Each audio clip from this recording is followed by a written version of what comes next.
Ya sebelum sebenarnya untuk perizinan ini sampai saat ini ya slide 17 sebelum kita masuk ke set master file mungkin ada yang mau dibahas enggak? Ada yang mau disampaikan enggak?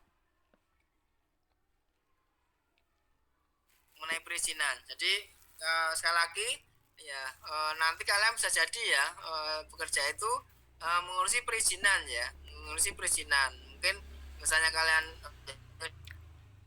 atau mungkin misalnya di apotek atau mungkin PPF ya itu juga apa namanya kalau punya tanggung jawab ini ya untuk melakukan perizinan ya kalian betul-betul harus bisa gitu ya untuk menanya ngurus NIB-nya kemudian juga ada urusan ke Kemenkes ya atau mungkin ke Dinkes sama ke Balai POM atau Badan POM ya. Itu ya mungkin nanti akan kalian hadapi ya ketika memang misalnya ya kalian mungkin di BPF ya atau mungkin di apotek atau rumah sakit atau klinik gitu atau mungkin industri ya industri farmasi ya industri operasional ataupun kosmetik ya nanti seperti ini yang harus kalian atau kalau misalnya ada perubahan ya karena memang yang jadi perhatian kita sebenarnya adanya perubahan undang-undang kesehatan ya undang-undang kesehatan ini juga sebenarnya nanti kaitannya dengan perizinan juga ya perizinan juga yang sampai sekarang memang peraturan Permenkesnya itu belum keluar gitu loh. Jadi ini bisa jadi ada perubahan. Bisa jadi ada perubahan karena undang-undang kesehatan itu sudah keluar ya. Dari undang-undang kesehatan ya yang perlu kalian ketahui itu kan undang-undang ya. Ke bawahnya itu adalah apa namanya? PP-nya, peraturan pemerintah ya. Peraturan pemerintah itu kalau hubungannya dengan ini ya apa namanya? Pembuatan ya itu larinya ke Perka Badan POM ya. Kalau urusannya dengan nanti perizinan seperti ini ya, perizinan izinnya untuk industri farmasi atau PPF ya atau mungkin apotek, rumah sakit, klinik itu larinya ke Permenkes ya. Nah itu yang masih belum keluar, yang baru setelah ada undang-undang kesehatan terbaru ini. Ya, jadi kemungkinan besar ya apa yang saya sampaikan ini mungkin persyaratannya bisa berubah ya ikuti Permenkes yang baru itu yang sebenarnya masih kita tunggu ya masih yang kita tunggu seperti apa perubahannya ataukah masih sama seperti ini atau berubah intinya bahwa undang-undang kesehatan terbaru itu sudah keluar dan salah satunya mungkin nanti berdampak pada proses perizinan ini perizinan ke Kemenkes ini ya, namun sampai sekarang itu kan masih di proses ya belum apa namanya ada kepastian promosi yang baru seperti apa gitu. Ya kalau tidak ada yang mau disampaikan saya lanjut dulu ke mengenai SMF ya set master file ya. Nah ini mungkin sedikit tambahan ya ini untuk mendapatkan jadi ya saya sebutkan OSRBN ini untuk mendapatkan nomor induk berusaha ya dimana ini nanti kita gunakan ya untuk perizinan apa namanya perizinan ke Kemenkesnya maupun ke Badan POM atau Balai POM atau ke Dinkes ya NIB itu akan kita gunakan. Nah kita masuk ke dokumen induk industri farmasi ya atau dokumen induk industri obat nasional. Nah DIF atau set master file ini merupakan dokumen yang menjabarkan ya pabrik manual farmasi informasi terkait operasional pabrik termasuk kebijakan ya pengawasan mutu atau operasional pabrik lainnya ya, jadi memang ini mengenai seperti apa gambaran ya sistem ya operasional dari industri farmasi kita bisa industri farmasi atau industri obat nasional ya istilahnya itu set master file. Nah adapun dasar membuat DIF ya atau DIY ya sebenarnya di obat nasional atau master file adalah Perka Badan POM ini ya nomor KK 04 dan seterusnya tahun 2012 sampai sekarang belum ada perubahan ya belum direvisi rujukannya ya ini ya Perka Badan POM ini ya tentang dokumen induk farmasi dan industri master file. Nah ketentuan pembuatan DIF itu seperti apa ya pertama harus mengandung informasi ya terkait aktivitas ya CPOB yang atau CPOTB ya yang dilakukan di pabrik farmasi tersebut atau di pabrik obat nasional ya.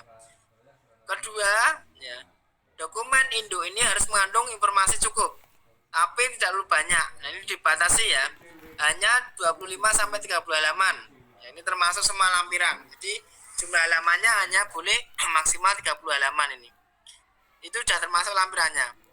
dalam kenyataan ini sulit sekali karena dalam informasi ya, ini mengenai lampiran ya. Ini sebenarnya kalimat yang ada di saya ini bisa sampai 70 halaman ya.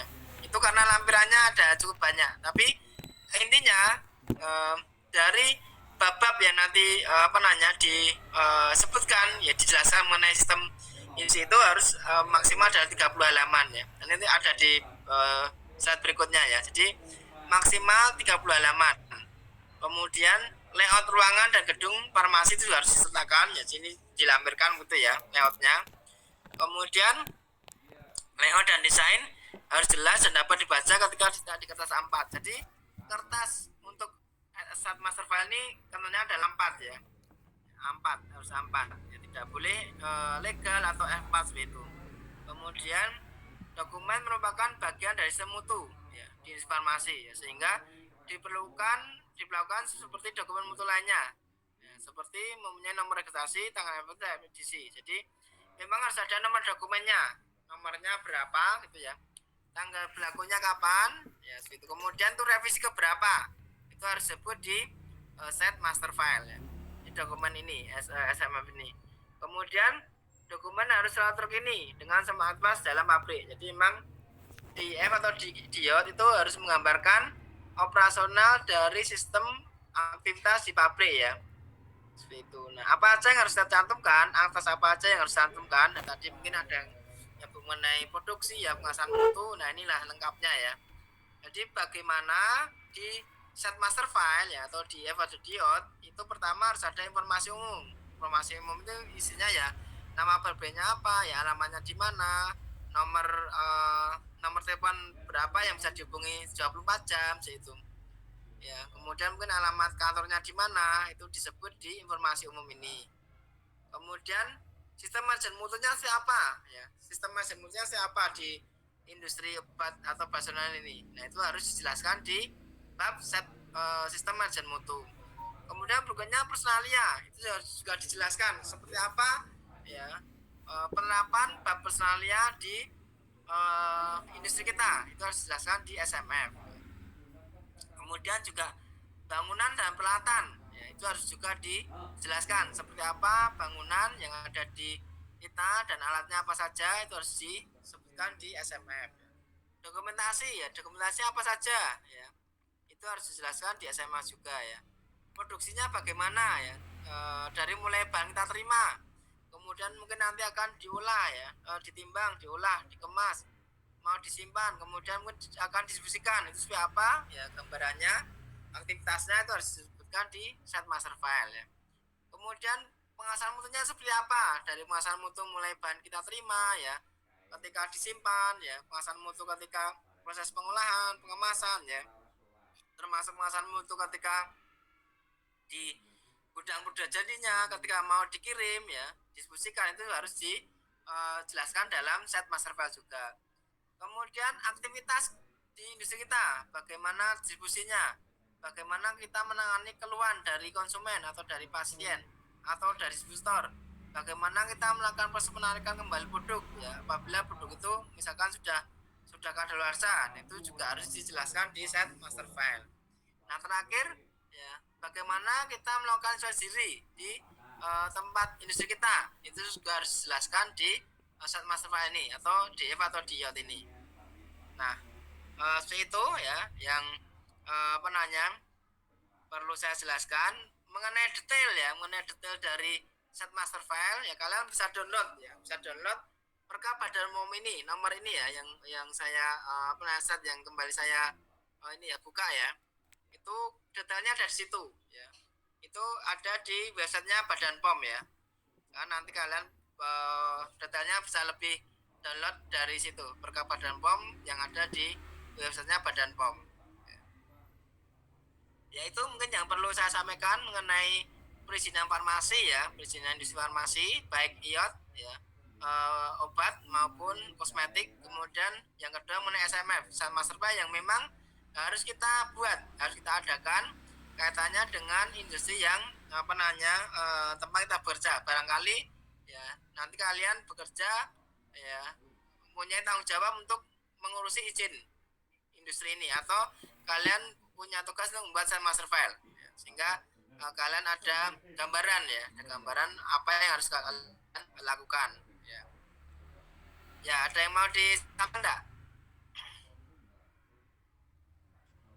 Ya, jadi sekali lagi ya, kalian bisa di industri ya, bisa kalian di PPF ya, bisa di klinik ya, di rumah sakit, di apotek, itu ya perizinan memang harus kita lakukan ya. Di daerah ya, dimanapun, mau di kabupaten manapun ya, yang namanya klinik itu pasti ada ya. Kemudian apotek jelas ada banyak. Kemudian PPF itu juga mungkin ada ya, hampir di setiap kota ya, itu juga ada PPF. Kalian mungkin bisa dikejar di situ ya, atau mungkin kosmetik ya juga ada banyak ya, atau mungkin di situasional ya, UKOS itu juga ada. Itu kesempatan atau peluang kerja yang nanti kalian bisa masuki ya. Barangkali nanti kalian harus ngurusi perizinan ya, atau membuat SMF untuk informasi atau situasional ya, kalian sudah punya gambaran apa yang memang harus kalian lakukan ya. Ya, ada yang mau sampaikan enggak? Kalau tidak, saya mau masuk ke ini ya, mengenai pembagian tugas kelompok ya. Karena minggu depan ya, pertemuan keempat, kita sudah masuk ke CPOB ya, ke CPOB mengenai cara pembuatan obat yang baik. Nah, ini juga merupakan bagian dari pekerjaan yang kalian juga harus siap ya. Bagian dari materi ya, yang memang harus kalian ketahui, karena ini memang salah satu bidang kalian ya, bagaimana membuat obat yang baik itu di pedoman CPOB. Nah, nanti kita bab 1 sampai 6 ya, nanti kita buat tugas kelompoknya ya. Siapa dapat apa kita bagi. Nah, nanti kemudian minggu depan kalian presentasi ya, presentasi mengenai tugas yang saya berikan, sehingga nanti dengan adanya tugas ini, dengan kalian menyiapkan sebelum minggu depan presentasi, kalian ya sudah siap. Dan tujuannya supaya kalian lebih paham ketika kalian memang sudah membuat tugas ini ya. Kalau saya hanya menyampaikan materinya, khawatirnya kalian akan hilang, karena poin-poin di CPOB itu kan